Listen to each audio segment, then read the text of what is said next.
حضرت سیدنا عیسیٰ علیہ السلام کی خدمت میں ایک آدمی نے عرض کی، میں آپ کی صحبت بابرکت میں رہ کر خدمت کرنا اور علم شریعت حاصل کرنا چاہتا ہوں۔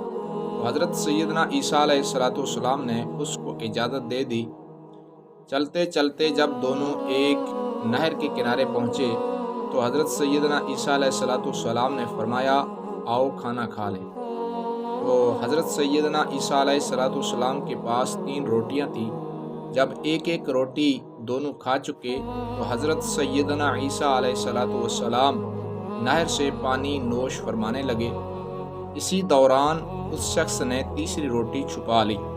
جب حضرت سیدنا عیسیٰ علیہ السلام تشریف لائے تو روٹی موجود نہ پا کر اس بندے سے پوچھا، تیسری روٹی کہاں گئی؟ اس نے جھوٹ بولتے ہوئے کہا، مجھے نہیں معلوم۔ تو حضرت سیدنا عیسیٰ علیہ السلام خاموش رہے۔ تھوڑی دیر بعد فرمایا، آؤ آگے چلیں۔ راستے میں ایک ہرنی ملی جس کے ساتھ 2 بچے تھے۔ تو حضرت سیدنا عیسیٰ علیہ السلام نے ہرنی کے ایک بچے کو اپنے پاس بلایا، وہ آ گیا۔ تو حضرت سیدنا عیسیٰ علیہ السلام نے اسے ذبح کیا اور بھونا۔ دونوں نے مل کر کھایا۔ گوشت کھا چکنے کے بعد آپ نے ہڈیوں کو جمع کیا اور فرمایا، قم باذن اللہ، یعنی اللہ کے حکم سے زندہ ہو کر کھڑا ہو جا۔ ہرنی کا بچہ زندہ ہو کر اپنی ماں کے ساتھ چلا گیا۔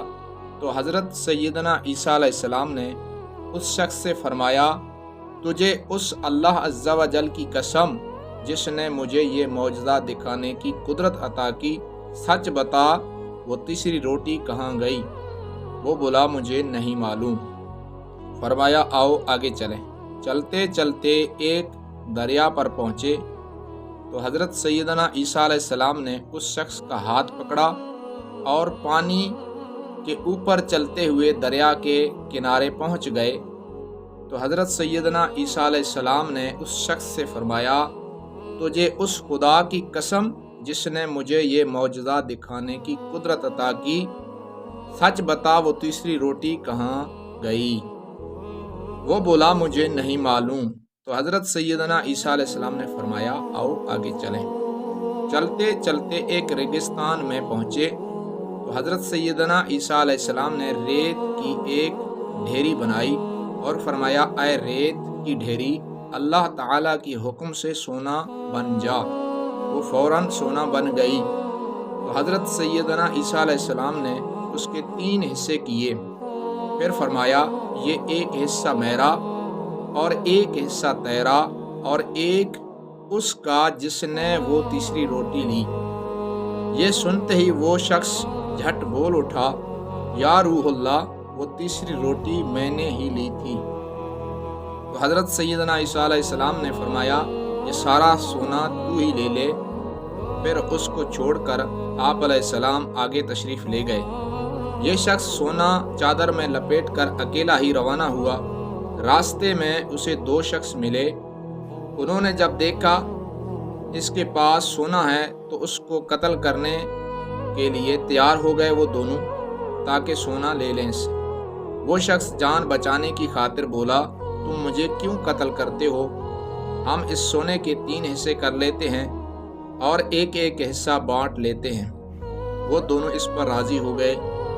وہ شخص بولا کہ بہتر یہ ہے کہ ہم میں سے ایک شخص تھوڑا سا سونا لے کر قریب کے شہر میں جائے اور کھانا خرید کر لے آئے، تاکہ کھا پی کر سونا تقسیم کر لیں۔ چنانچہ ان میں سے ایک شخص شہر پہنچ کر کھانا خرید کر واپس ہونے لگا تو اس نے سوچا کہ بہتر یہ ہے کہ کھانے میں زہر ملا دوں تاکہ وہ دونوں کھا کر مر جائیں اور سارا سونا میں ہی لے لوں۔ یہ سوچ کر اس نے زہر خرید کر کھانے میں ملا دیا۔ ادھر ان دونوں نے یہ سازش کی کہ جیسے ہی وہ کھانا لے کر آئے گا ہم دونوں مل کر اس کو مار ڈالیں گے اور پھر سارا سونا آدھا آدھا بانٹ لیں گے۔ چنانچہ جب وہ شخص کھانا لے کر آیا دونوں اس پر پل پڑے اور اس کو قتل کر دیا۔ اس کے بعد خوشی خوشی کھانا کھانے کے لیے بیٹھے تو زہر نے اپنا کام کر دکھایا۔ اور یہ دونوں لالچی بھی تڑپ تڑپ کر ٹھنڈے ہو گئے اور سونا جوں کا توں پڑا رہا۔ پھر حضرت سیدنا عیسیٰ علیہ السلام واپس لوٹے تو چند آدمی آپ علیہ السلام کے ہمراہ تھے، تو حضرت سیدنا عیسیٰ علیہ السلام نے سونا اور تینوں لاشوں کی طرف اشارہ کر کے اپنے ساتھیوں سے فرمایا، دیکھ لو دنیا کا یہ حال ہے، بس تم کو لازم ہے اس سے بچتے رہو۔